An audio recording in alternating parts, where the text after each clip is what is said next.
Bien, merci Monsieur le Ministre. La parole est à Madame Marie-Pierre de La Gontrie pour le groupe socialiste et républicain.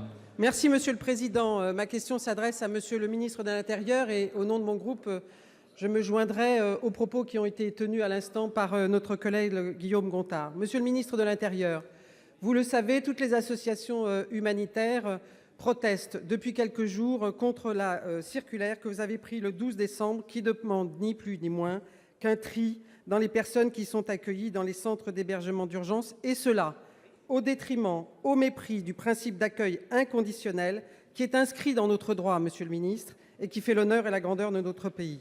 Cela a été rappelé, le Président de la République a dit qu'il ne voulait plus personne qui dorme dans les rues, dans les bois d'ici la fin de l'année. Il vous reste donc 11 jours, Monsieur le Ministre, pour mettre un terme positif aux vœux du Président de la République. Chaque jour, depuis maintenant plusieurs semaines, est dénoncé un recul sans précédent en France du respect de nos droits fondamentaux en matière de politique migratoire par le Défenseur des droits, Jacques Toubon, le Secours catholique, la Fédération de l'entraide protestante, la FNARS, la CFDT, la CNCDH.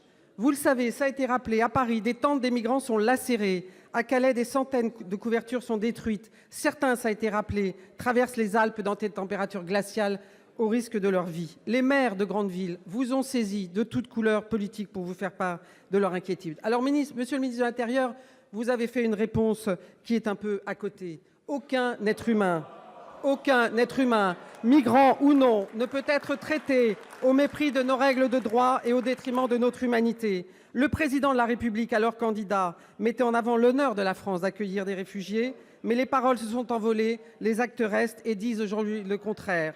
Monsieur le ministre, entendez-vous entendre toutes ces grandes voix qui vous alertent et qui vous demandent un peu d'équilibre dans votre politique et donc ramener la dignité, le respect de la loi et le respect des devoirs de la France dans cette politique?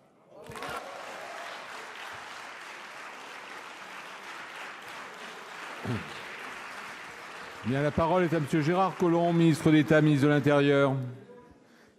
Monsieur le Président, Mesdames et Messieurs les sénateurs, Madame la sénatrice Marie-Pierre de La Gontrie, de quoi parlons-nous?